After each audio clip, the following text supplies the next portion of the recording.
Ok, muy buenos días. Les doy la bienvenida nuevamente a esta sesión, a los que se han ido incorporando y les agradezco mucho, como siempre, su motivación y su esfuerzo hacia la materia. Ok, bueno, una de las cosas que vamos a revisar el día de hoy es la importancia del planteamiento del problema. Ya habíamos revisado en la última sesión, ya tiene un ratito, pero para acordarnos, la última sesión lo que estuvimos revisando es temas acerca de la búsqueda de información en fuentes de datos, ¿no? O sea, lo que podíamos tener con respecto a no sé, Google Académico, lo que podíamos estar haciendo con la parte de Mendeley, que también les dejé el tutorial que estaba ahí, ¿ok? Entonces, hay varias cosas que hemos estado revisando que podemos hacer y que es bastante conveniente volverlo a revisar. En la próxima sesión lo que vamos a hacer es utilizar Cielo, que es un buscador más profesional, y algunas otras búsquedas de preprints, que son artículos que están impresos, bueno, los sube la gente a la nube antes de que los mande a alguna revista. Claro, hay que tener cuidado porque no ha pasado por una revisión por pares, pero es lo que vamos a estar viendo en estos días, ¿ok? Entonces, para los que se van incorporando, muy buenos días. Va a quedar arribita de las diapositivas un link en el cual pueden hacer preguntas sobre el tema que ahorita estamos tratando. ¿Sale? Muy bien. Entonces, vamos a revisar hoy el planteamiento del problema, ¿ok? Y les digo, en las siguientes sesiones vamos a volver a revisar algunos buscadores que nos permitirán ver esta parte importante, ¿ok? Muy bien. Bueno, entonces aquí una de las cosas que tenemos que es importante revisar es que existen varias formas en las cuales nosotros podemos hacer el planteamiento de un problema, ¿ok? ¿Cuáles son estas formas en las que nosotros podemos hacer un planteamiento del problema? Bueno, entre ellas, lo que vamos a tener aquí es básicamente lo siguiente. ¿Cómo generamos un buen problema de investigación? Esto ya lo habíamos revisado en clase presencial, pero lo voy a volver a comentar porque me parece que es bastante importante. Leyendo literatura del área, o sea, nosotros tenemos que conocer cuáles son los nombres que hay en nuestra área, cuáles son las cosas que nosotros hemos visto en artículos, libros, memorias de congreso y demás otras lugares en donde nosotros podemos encontrar estos textos que nos van a ir llevando poco a poco navegando en la literatura que nosotros tenemos del área y que nosotros podemos ver qué es lo que está ocurriendo actualmente, ¿ok? De igual manera, podemos ver los problemas basados en la experiencia, que eso es lo que nosotros ahorita ya tenemos muy claro, particularmente con esta situación que estamos viviendo de la pandemia desde hace ya bastante tiempo, que nosotros ya tenemos de esta experiencia, de esta nueva realidad en la que nosotros estamos ahorita inmersos y la cual pues nos ha mostrado muchos elementos que podemos investigar, tanto desde el punto de vista psicológico como desde el punto de vista social, económico y obviamente de salud. Entonces, los problemas basados en la experiencia van a ser siempre muy importantes, ¿ok? Los problemas teóricos o problemas de investigación básica. Recuerden problemas pues, qué es la memoria, qué es el aprendizaje, qué es la categorización, por qué hacemos esa toma de decisiones. Todos estos son problemas teóricos y son de investigación que le llamamos investigación básica, ¿ok? Una de las cosas que nos vamos a encontrar en los artículos de investigación, ya les había yo comentado, pero lo vuelvo a hacer, es esta parte del final de los artículos donde le llaman discusión o incluso a veces se le llama directamente trabajos futuros, ¿ok? Investigaciones futuras, que es básicamente una idea que el investigador está teniendo, como que el investigador ya sabe que lo quiere hacer, pero no lo está llevando todavía a cabo o está en proceso, pero que deja la ventana abierta para que alguno de ustedes pueda llegar ahí y poder atacar ese problema de investigación que el autor considera que sería interesante para el futuro, ¿ok? La otra, hablar con los expertos del área y lo voy a unir con la parte de asistir a conferencias y congresos. Esta parte de asistir a conferencias y congresos es súper importante. Por eso ahorita también una recomendación que yo les doy, ven que les he estado compartiendo en Facebook, en el grupo, algunos seminars, algunos webinars que se están dando a nivel mundial. Me parece interesante que pudieran asistir a algunos de ellos por la siguiente razón. Estos webinars son únicos en su tipo durante esta pandemia. O sea, en realidad no los ves. Cuando tú estás en la vida cotidiana, o son webinars que sí están ahí, pero que son de costo y por lo regular tienes que pagar por la conexión, o tienes que asistir a los congresos, conferencias, a los lugares donde se realizan, lo cual pues es muy bueno a nivel de experiencia personal, a nivel de crecimiento profesional, pero es muy difícil a nivel económico y va a ser muy difícil durante los próximos años. ¿Por qué? Por la movilidad que se va a restringir, el riesgo que uno correría de infectarse y demás. Entonces, estos webinars que ahora están es una buena idea para poder experimentar el estar en conferencias de personas importantes a nivel mundial en el área. Entonces, esta plática con los expertos, estas conferencias se pueden hacer ahora en esta nueva realidad a partir de cuestiones en línea. Entonces, es algo que les comento y que creo que podrían hacer y que sería bastante interesante, ¿ok?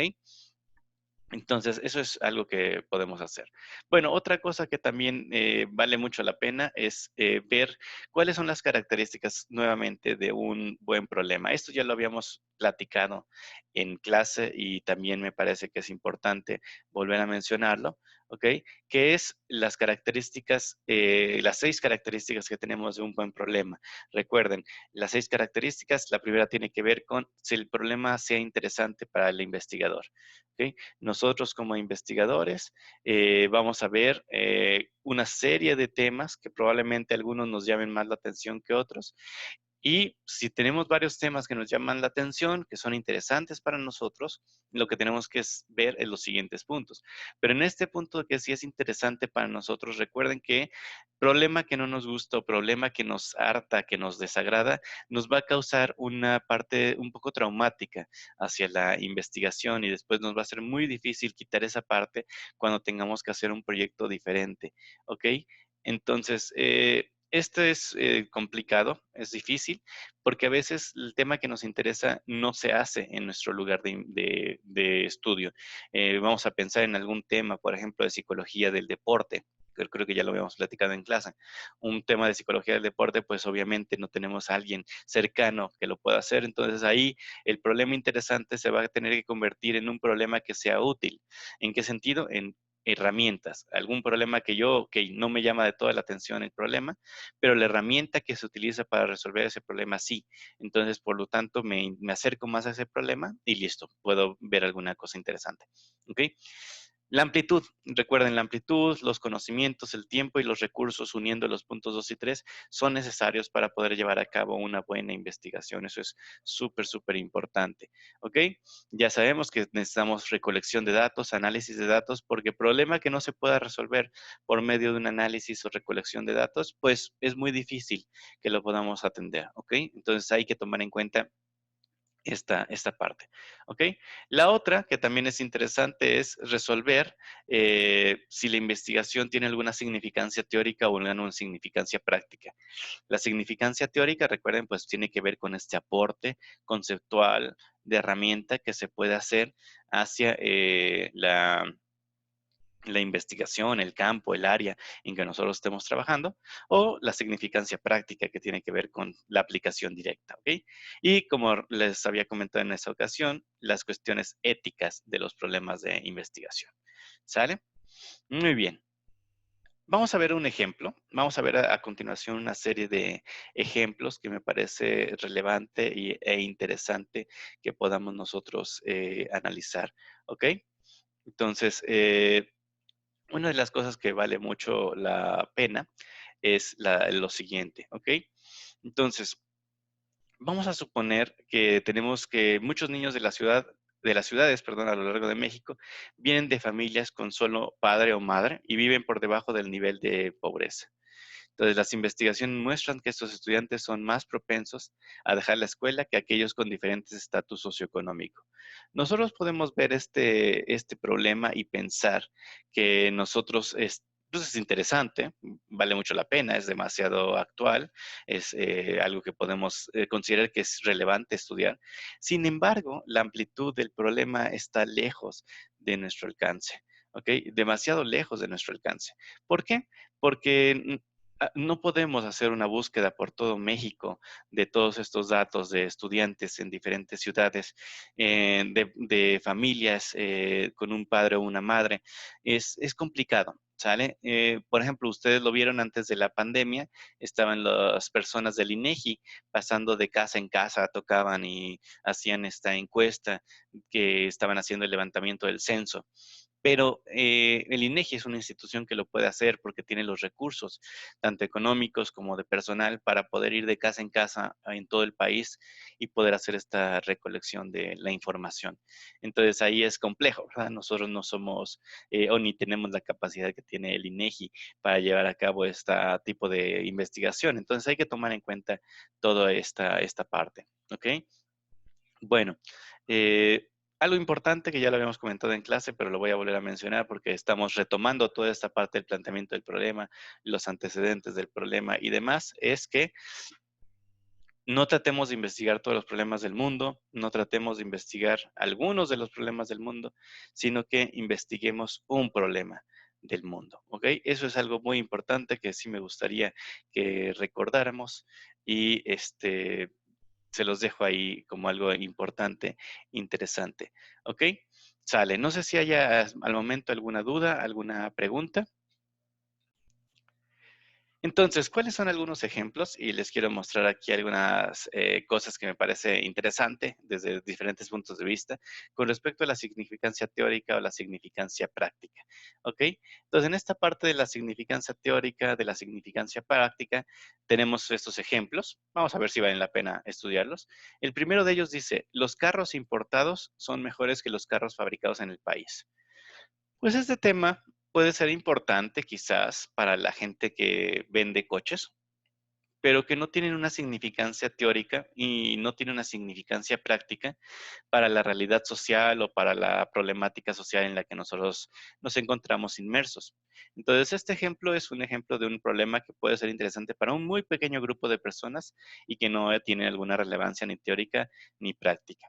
Vamos a ver el ejemplo número 2, que dice, los jóvenes que reciben su licencia de manejo a la edad de 16 tienen mayor número de accidentes que los que reciben su licencia a una edad mayor. Parece ser que este ejercicio, este ejemplo que tenemos acá, tiene alguna mayor relevancia que el primero, en el sentido de que provoca una repercusión social importante que pueden ser los accidentes automovilísticos, ¿verdad? Entonces aquí es importante que ustedes sepan esta cuestión de que hay problemas que son enfocados en algún aspecto muy mínimo de alguna empresa, de alguna organización, pero hay problemas que tienen una significancia mayor, ¿ok? Y particularmente este último que les pongo acá, que dice, los médicos de sala de emergencias cometen más errores de diagnóstico que los médicos de otras especialidades. Este es un dato muy interesante porque es un tema real que está en la literatura y se ha tratado de hacer muchos métodos, tanto de inteligencia artificial como otras formas de llevarlo a cabo, acerca de cómo podemos ayudar a los médicos a que tengan menos errores de diagnóstico en la sala de urgencias. Una de las propuestas que se puso fue poner una computadora en la sala de urgencias donde el médico rápidamente puede introducir los síntomas del paciente y la inteligencia artificial detecte todas las posibles complicaciones o enfermedades que pudieran estar provocando esta condición. ¿Cuál es el problema? El problema es que en la sala de urgencias el médico tiene que atender con prontitud si hay una hemorragia, si hay un paro cardiorrespiratorio, si hay una embolia, si hay una una herida que tenga que atender rápidamente, no va a estar diciéndole al paciente, me permite un momentito, déjeme buscar en la computadora qué es lo que podría usted ocurrirle, tenga paciencia, en un momento lo atendemos. No es posible, ¿sale? No es posible voltear a una computadora a hacer eso, ¿ok? Entonces, es que es como un problema abierto, tenemos un problema abierto en el cual pues tenemos que ver qué podemos aportar desde diferentes ámbitos, ¿ok? Entonces, para escribir el planteamiento del problema, que va a ser esta parte que ustedes recuerden como parte final del curso que nosotros estamos teniendo, es escribir ese planteamiento. Entonces, ¿cuáles son las formas en las que nosotros podemos escribir este planteamiento del problema? Este planteamiento del problema, que ustedes lo van a ver, y les voy a mostrar en la siguiente sesión una herramienta muy poderosa, más allá de Mendeley, más allá de Google Académico, que ya de por sí tienen bastante potencial, les voy a enseñar otras fuentes de información, donde ahora van a poder no solamente ver que la información, eh, no solamente la vamos a organizar en estas plataformas, sino que además ahora hay una cosa muy interesante, que la gente ya está buscando también. Me imagino que ustedes, la mayoría de ustedes tiene Facebook, ¿no? Y de repente tú publicas algo y ¿qué es lo que esperas de esa publicación por lo regular? Bueno, una es posiblemente expresarte lo que tú sientes, expresar lo que estás pensando, como dice Facebook. ¿Qué estás pensando, no? Probablemente es lo que están haciendo. Pero también están esperando algo importante con respecto a esa publicación. Y me gustaría que me indicaran en el chat qué es lo que estamos esperando. ¿Qué esperan cuando ustedes publican algo en una red social? Ok, trascendencia, Elsa, muy bien, es una muy buena palabra. ¿Qué es lo que buscarías? ¿Cómo verías que hay trascendencia en esta publicación?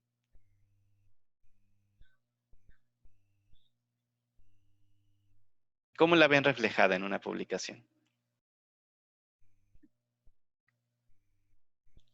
Ok, con el alcance, ¿verdad? Y ese alcance que nosotros tenemos ahí lo podemos ver por medio de likes, por medio de las compartidas, que exacto, compartir, precisamente, Michelle, exactamente, compartir algo, ¿verdad? O sea, el compartir, el like, el ahora que le pusieron, ¿cómo se llama? El nuevo me importa. Y todos estos simbolitos que ahora tenemos como reacción para Facebook en otras redes sociales, es esto, ¿verdad? Ese seguimiento. Bueno, resulta que, y eso se los voy a mostrar en la siguiente sesión, resulta que ahora los artículos de investigación tienen una parte en las páginas de revistas que les voy a mostrar, donde tú puedes dar like en diferentes lugares, en Twitter, Facebook, Instagram, lo que sea. El chiste es que el artículo también se vuelva trascendente, como dice Elsa, me gustó la palabra, trascendente en redes sociales. Entonces ya ahora no solamente la gente busca que su artículo sea citado, sino que sea, que tenga una tendencia en tweet, tenga una tendencia en likes, que tenga una tendencia en diferentes redes sociales. Entonces eso va a ser interesante, ¿no? Entonces, ¿cuál va a ser ese artículo? ¿Cuál va a ser ese problema de investigación que llegará lejos? Aquel que tenga estos elementos. Primero, debe ser claro y conciso. ¿Eso qué significa? El lector debe entender cuál es el problema de investigación. Es decir, las palabras que usamos, los párrafos iniciales, la forma en que lo llevamos, nos llevó al lector a que entendiera qué es lo que estamos haciendo. Y aquí en esta parte de claro y conciso, creo que les había comentado este meme, pero lo vuelvo a comentar, de no hay que usar palabras rimbombantes para sonar más fotosíntesis. Es decir, tenemos que usar conceptos que sean claros, que sean útiles, que sean directos, de tal manera que puedan ser reflejados dentro de este planteamiento del problema, ¿ok? Entonces, por ejemplo, un tema que dice epilepsia y dieta, si bien parece claro, porque son dos palabras muy claras, en realidad no es conciso en el sentido de no nos lleva a ningún tema, es un tema muy general.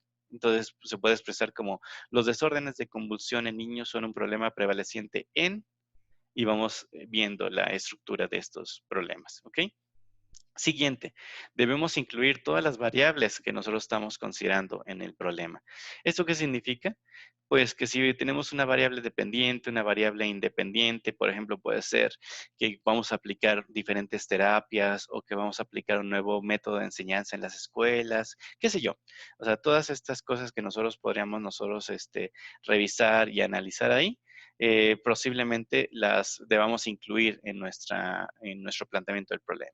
Por ejemplo, hemos visto que la terapia cognitivo-conductual es muy útil para los procesos, bla, bla, bla.